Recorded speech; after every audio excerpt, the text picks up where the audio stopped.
We've done a few overviews of different Yepp seats and what is the most compatible with Tern bikes, but we haven't done a true Yepp install video. And a customer emailed in asking how to install a Thule Yepp EasyFit with the Clubhouse Plus on a GSD Gen 2. The Clubhouse Plus is the new Tern rail system that came out with the Gen 2 GSD. The rectangle here comes apart into 4 pieces, and then the back piece is actually replaceable with an extension bar that bumps out and allows a Yepp seat, specifically the Yepp EasyFit, to fit as far back as possible, allowing you to have some room up front for another kiddo. This is what a Clubhouse Plus looks like with the Mad Pad setup inside and the straight bar on the back.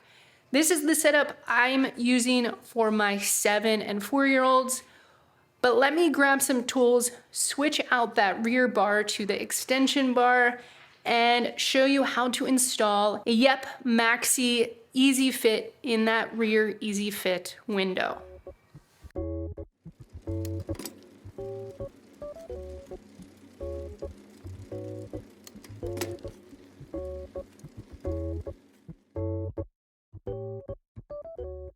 So I swapped out the extension bar on the back, double checked all of my bolts on all 4 corners of the Clubhouse Plus, and now I'm gonna get the bike ready to install the Yepp seat. If you have cargo hold panniers, I put them into bucket mode and then open the buckles and move them out of the way. This is gonna allow those feet for your Yepp to slip over the insides of that bucket mode. Now we're gonna find the EasyFit windows, and these are identified on your frame where you have a rectangle and then 2 bolt holes. Those bolt holes are taking up room so your Yepp seat doesn't slide side to side. And this is a design with that EasyFit system. We're gonna grab our Yepp seat, make sure it's open all of the way so this mouth here is nice and open. This next step, we're doing a few things at the same time. We're gonna be lowering the Yepp straight down. We need to watch out for these flaps right here because they might wanna get caught up on the frame, and they wanna be on the inside of your cargo hold panniers. So I'm making sure that the flaps are not getting caught on anything. On this side, it's actually stuck between my frame and my cargo hold panniers. So I need to pull it up and just open those legs up a little bit more so that it's inside the cargo hold pannier. And then I'm going straight down with it. At this point, I do not have an angle to it. Pull it all the way back until it bottoms out on your extension bar. And then we're gonna tilt it forward so the mouth grabs that front bar of the EasyFit window. And now we'll rock it back into place, making sure that you're getting good contact with this plate right here onto the frame. Then we're tightening it down.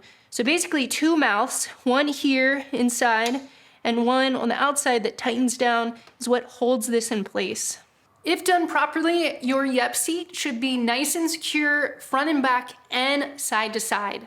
If you installed it in the wrong window, the Yepp seat may shift from side to side because it doesn't have those eyelets. It will take some practice to fine tune that maneuver of angling, getting the Yepp feet on either side of the frame or inside your cargo hold panniers, and then rotating it down so that front mouth grabs the window. You should have enough room in the front for the single Mad Pad setup or the side kick pad if you need something with more padding. There are 2 last things I want to show you about your Yepp seat, and this is not specific to the GSD. The first is the safety strap. So this strap down here is designed for originally using it around a seat post, but we do recommend that you're using it somewhere, attaching it to the frame in front of the seat. And you're just gonna wrap it around the frame typically the bar right in front or to the side, and tighten it down as tightly as possible. The buckle is adjustable, so you kind of have to pry up on the plastic tab, pull it back or forward. The second thing I want to show you for Yepp seats are how the straps work. So it's technically a 3-point harness. So we have shoulders, 1, 2, and then between your child's legs, which is the third. You really just have one buckle with 2 sides, and you snap it in on each side, and then to get it out, you're gonna push down that safety in the middle and then the buckles on either side to slide them out. Personally, when my kids were small, I added a sternum strap from an old car seat to keep those shoulder straps from falling off. You can find these on Amazon, or if you have an old car seat, just steal it from that. The last suggestion, if you are using cargo hold 52 or 37s, would be to potentially add on the pannier adapter. The other side of your buckle, if you're using a Yepp seat, is stuck under the Yepp seat. So that's why we created this adapter strap system. Thanks for watching to this point. I hope it helps you get your new Yepp seat on your GSD. If you have any more questions or thoughts on how we could show this better, please let me know. I hope you're enjoying your GSD, and thanks for choosing Tern with your most precious cargo.